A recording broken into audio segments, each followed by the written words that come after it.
तो भारत जोड़ो न्याय यात्रा लगातार जारी है और असम में इस वक्त न्याय यात्रा है। इस बीच मेरे साथ बातचीत करने के लिए खुद सुप्रिया सुनेत जी हैं। सवाल सबसे पहला ये कि कल मंदिर जाने से राहुल गांधी को रोका गया और आज गुवाहाटी शहर में जाने से रोका गया। असम के सीएम की बौखलाहट साफ नजर आ रही है। सबसे पहले तो मैं ये बोलना चाहती हूँ कि किसी को मंदिर जाने से रोकने वाले अधर्मी और पापी होते हैं और सबसे भ्रष्ट चीफ मिनिस्टर अब अधर्मी और पापी भी बन चुके हैं। आपने जो बात कही, चाहे वो आज जिस रूट पर हमारी यात्रा जानी हो, वहां पर बजरंग दल की यात्रा गई, वहां पर जेपी नड्डा की यात्रा गई, वहां पर हमारी ही यात्रा नहीं जा सकती थी, वहां पर अवरोध पैदा किए गए। लेकिन जैसा कि हमारे बब्बर शेर कार्यकर्ता और जनता चाहती थी, वो अवरोध टूटे, वो बैरिकेड ढहा और उसमें इस प्रदेश के मुख्यमंत्री का ईगो और उनके जो आका दिल्ली में बैठे उनका भी ईगो ध्वस्त हुआ। मेरा अपना मानना है कि वो जितना ज्यादा ये करेंगे उतनी ज्यादा प्रचार हमारी यात्रा को मिल रहा है, उतना प्रचार प्रसार वो हमारी यात्रा का कर रहे हैं। तो सबसे पहले तो उनको कोटि कोटि धन्यवाद ये करने के लिए। काफी sections of main stream media जो इस यात्रा को नहीं दिखाना चाहते थे या नहीं दिखा रहे थे, उदासीन थे इस यात्रा को दिखाने के लिए, उनको भी झक मार के दिखाना पड़ रहा है। तो मैं तो ये कहूंगी हमारे प्रचार प्रसार का सबसे बड़ा तंत्र उन्होंने किया। किसी भी अच्छे काम में रोड़ा अटकाना, गति मतलब लोकतंत्र में एक चुने हुए सांसद को, विपक्ष के नेता को जाने ना देना, जबरन रोकना, ये कौन सी परंपरा है? और इस परंपरा को निभाते निभाते शायद असम के मुख्यमंत्री और दिल्ली में बैठे उनके मालिक ये भूल चुके हैं कि जनता जनार्दन होती है। आप एक व्यक्ति को रोक दीजिएगा, आप दो को रोक दीजिएगा, आप यात्रा को, और जब जनता खड़ी हो गई तो आप क्या कर पाए? आप यात्रा को रोक रहे हैं और जनता हमारे साथ पूरी तरह से खड़ी है। अच्छा, कुछ दिन पहले राहुल गांधी ने एक मंच से कहा था कि इस देश का सबसे भ्रष्ट सीएम कोई है तो हेमंत बिस्व शर्मा है। कहीं ऐसा तो नहीं ये कहकर उन्होंने दुखती रख पर हाथ रख दिया? पर ये तो डेटा दिखाता है, ये तो डेटा दिखाता है, चाहे वो पीपी घोटाला हो, चाहे वो लैंड घोटाला हो, चाहे वो भर्ती घोटाला हो। ऐसा कौन सा घोटाला है जिसमें हेमंत बिस्व शर्मा और उनके परिवार के सदस्य शामिल नहीं है? तो कहीं ना कहीं राहुल जी ने सच से उनको अवगत कराया, सच का आईना दिखा दिया। अब सच तो चुभता है और वो इतना चुभ गया कि वो फिर उसके बाद बौखला गए। लेकिन ये बौखलाहट जो है, मुझे लगता है डर का ज्यादा प्रमाण है। ये डर है कि राहुल गांधी चल रहे हैं, वो एक्सट्रीमली पॉपुलर हैं। मणिपुर से लेकर नागालैंड, अरुणाचल, असम में जनता उनको लालायित होकर मिलने के लिए आती है, अपने दिल की बात कहती है। उनको लगता है कि कोई तो ऐसा है जो उनकी बात सुन रहा है।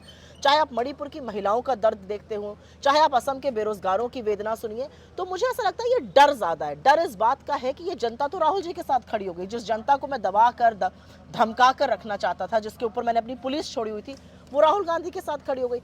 इस बात का डर और बौखलाहट मुझे लगता है उनसे ये सब गलतियां करा रही है और वो और गलतियां करें, हम ईश्वर से ये प्रार्थना करते हैं। क्योंकि कहीं पर एक शास्त्रों में कहा भी गया है, जब नाश मनुज पर छाता है पहले विवेक मर जाता है।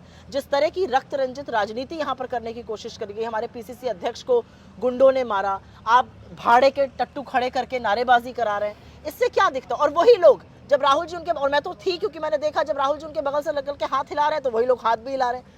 तो कहीं ना कहीं जनता साथ में खड़ी है, इसलिए बौखलाहट साफ है। आज भी जब बैरिकेटिंग की तस्वीर सबने देखी, जब बैरिकेड किया गया था, वहां पर भी एक बड़ा जन समर्थन नजर आया, हुजूम नजर आया। उस बैरिकेड को तोड़ने न केवल कांग्रेस के लीडर, मुझे लगता है जनता भी वहां पे बहुत बड़ी संख्या में पहुंची हुई थी। बिल्कुल, और आप थी वहां पर और मैं भी थी, और वहां पर सिर्फ कांग्रेस के कार्यकर्ता नहीं थे, वहां पर वो जनता थी जो चाह रही थी राहुल जी को सुनना, वो जो चाह रही थी कि राहुल जी से वो बात करे, जो चाह रही थी राहुल जी उनसे संवाद करें। आज सुबह जब हम लोग निकले, आपने खुद ही देखा होगा, यूएसटीएम यूनिवर्सिटी में राहुल जी को नहीं आने दिया गया और सारी की सारी यूनिवर्सिटी सड़क पे आके खड़ी थी। तो जिसको आप रोकने का प्रयास करते हैं, जिसको आप अंदर आने की अनुमति नहीं देते, आपका सारा यूनिवर्सिटी आके बाहर सड़क पे खड़ी हो गई। राहुल जी ने उनको एड्रेस कर दिया, ज्यादा लोगों ने उनकी बात सुनी। तो मेरा अपना मानना है कि जितने अवरोध आप अच्छे काम में पैदा करिएगा, वो अच्छा काम उतनी जोर से बड़ा होके स्वरूप लेता है। मेरा अपना मानना है कि चाहे वो यूएसटीएम हो या चाहे वो आज जब जनता ने प्रदर्शन किया और जिस तरह से बैरिकेड ढहा, और मैं इस बात की बहुत तारीफ करती हूँ राहुल जी की कि बैरिकेड ढहाना जरूरी था, दिखाना जरूरी था एक तानाशाही सरकार को कि हम आपके आगे झुकने वाले नहीं हैं। लेकिन उसके बाद हमने कानून का पूरा पालन किया, हमने पुलिस की बात मानी और जो रूट था उससे गए हम।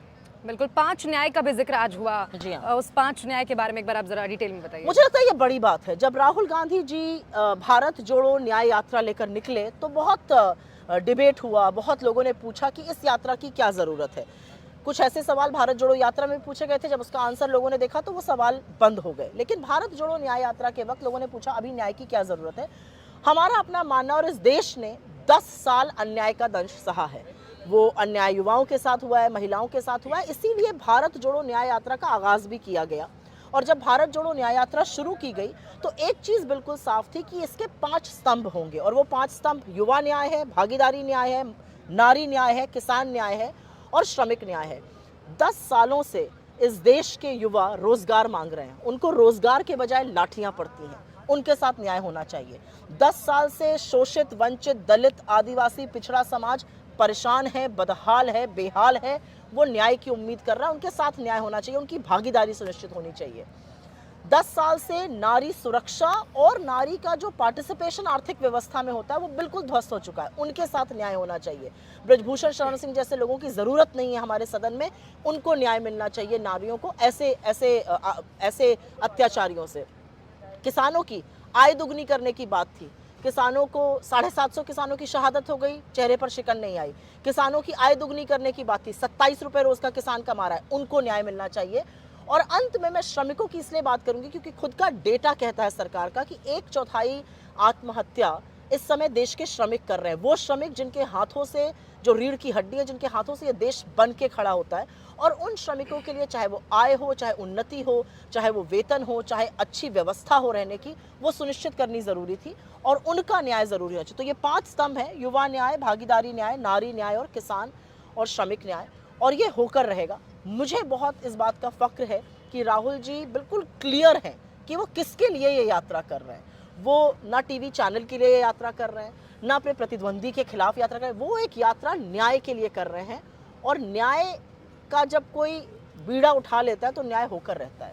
बहुत शुक्रिया आपका, बहुत शुक्रिया। तो धन्यवाद देखिए, बहुत। कुल मिलाकर ये समझिए आप कि इस देश के युवाओं, महिलाओं, बेरोजगार युवाओं, किसानों, श्रमिकों के लिए ये भारत जोड़ो न्याय यात्रा जारी है और न्याय का हक मिलने तक ये यात्रा ऐसे ही निरंतर जारी भी रहने वाली है। नमस्कार, मैं हूं मानक गुप्ता। अगर आपको हमारा ये वीडियो पसंद आया हो तो इसे लाइक और शेयर जरूर करें, और हां, हमें सब्सक्राइब और फॉलो करना ना भूलें ताकि आप देश और दुनिया की कोई खबर मिस ना करें।